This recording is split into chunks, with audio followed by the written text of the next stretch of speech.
فوجی عدالتوں میں سویلینز کے ٹرائل سے متعلق انٹرا کورٹ اپیلوں پر سماعت پیر تک ملتوی کر دی گئی۔ سپریم کورٹ میں جسٹس امین الدین خان کی سربراہی میں 7 رکنی آئینی بینچ نے فوجی عدالتوں میں سویلینز کے ٹرائل کے خلاف انٹرا کورٹ اپیل پر سماعت کی، جس دوران جسٹس ریٹائرڈ جواد خواجہ کے وکیل خواجہ احمد نے دلائل دیے۔ جسٹس مسرت نے کہا کہ گزشتہ روز ہمیں قائل کیا گیا کہ فوجی ٹرائل فیئر ٹرائل ہوتا ہے، سوال یہ ہے کہ سانحہ 9 مئی اور سانحہ APS میں کیا فرق ہے۔ اس پر وکیل خواجہ احمد نے کہا کہ 16 دسمبر والے افراد دہشت گردانہ واقعات میں ملوث تھے، ان کے ٹرائل کے لیے ترمیم کرنا پڑی تھی، جس کے بعد ملزمان کے ٹرائل ہوئے تھے۔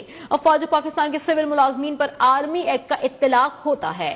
اس پر جسٹس حسن اظہر رضوی نے سوال کیا کہ کیا ایئر بیسز پر حملہ کرنے پر آرمی ایکٹ کا اطلاق ہوتا ہے؟ وکیل خواجہ احمد نے کہا کہ شہری ملٹری ٹرائل میں نہیں آتے، میں مکمل آرمی ایکٹ کو بالکل چیلنج نہیں کر رہا۔ جسٹس منید اختر نے کہا اپنے فیصلے میں اسی دلیل کا حوالہ دیا جائے۔ جسٹس جمال خان مندوخیل نے کہا کہ FB علی کیس میں تنازع ہوا تھا کہ ایسا بھی ہو سکتا ہے، ویسا بھی ہو سکتا ہے۔ آج کل ایسی بھی سوچ ہے کہ کوئی سیاسی جماعت ایسی حرکت کرے تو کیا ہونا چاہیے۔ گزشتہ روز میں نے مہران بیس اور دیگر چند واقعات کا ذکر کیا تھا۔ مزید کیا تفصیلات ہیں جان لیتے ہیں نمائندہ نیوز 1 ابرار حسین استوری سے۔ ابرار، اپڈیٹ کیجیے گا کیس کی سماعت کے حوالے سے۔ جی بالکل، جسٹس امین الدین خان کی صدارت میں 7 رکنی آئینی بینچ نے فوجی عدالتوں میں سویلینز کے ٹرائل کے خلاف انٹرا کورٹ اپیلوں پر سماعت کی۔ سابق چیف جسٹس جواد خواجہ کے وکیل احمد حسین نے دلائل دیے اور کہا کہ عام سویلینز ملٹری ایکٹ کا سبجیکٹ نہیں، افواج پاکستان کے سول ملازمین پر آرمی ایکٹ کا اطلاق ہوتا ہے۔ اس دوران جسٹس حسن اظہر رضوی نے استفسار کیا کہ کیا ایئر بیسز پر حملہ کرنے پر آرمی ایکٹ کا اطلاق ہوتا ہے۔ جسٹس مصطفیٰ جیلانی نے استفسار کیا کہ آرمی پبلک سکول پر دہشت گردانہ حملہ ہوا اور 9 مئی پر بھی احتجاج ہوا، دونوں واقعات کے سویلین میں کیا فرق ہے؟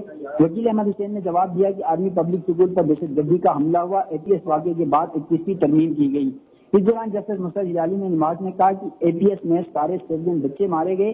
ایڈوکیٹ خواجہ احمد حسین نے جواب دیا کہ ہمارا مقدمہ آئین سے باہر نہیں ہے، 9 مئی والوں کا ٹرائل ہو لیکن ملٹری نہیں۔ 9 مئی پر افواج پاکستان کے اعلامیے کا تذکرہ کرتے ہوئے کہا کہ ICR نے 9 مئی واقعے پر 15 مئی کو اعلامیہ جاری کیا، جس پر عدالت نے استفسار کیا آپ کو اعلامیے پر اعتراض ہے، جس پر وکیل احمد حسین نے جواب دیا کہ میرا اعلامیے پر کوئی اعتراض نہیں۔ اعلامیے نے کہا گیا کہ 9 مئی پر پورے ادارے میں دکھ اور درد پایا جاتا ہے، 9 مئی کے ناقابل تردید شواہد موجود ہیں۔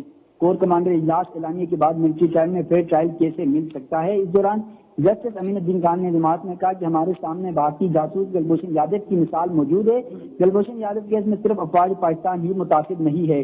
جسٹس محمد علی مظہر نے کہا آرمی ایکٹ کی سیکشن 21D کو قلم قرار دینے سے تو بھارتی جاسوس کلبھوشن یادو جیسے واقعات میں ملٹری ٹرائل نہیں ہو سکے گا۔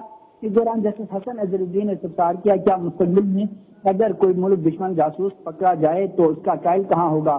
وکیل احمد حسین نے جواب دیا کہ اس کا ٹرائل انسداد دہشت گردی کی عدالت میں ہوگا، تو آئینی بینچ کی جانب سے کیس کی سماعت پیر تک ملتوی کی گئی ہے۔ جی سماعت پیر تک ملتوی کر دی گئی۔ ہمیں اپڈیٹ کر رہے تھے ابرار حسین استوری، آپ کا بہت شکریہ۔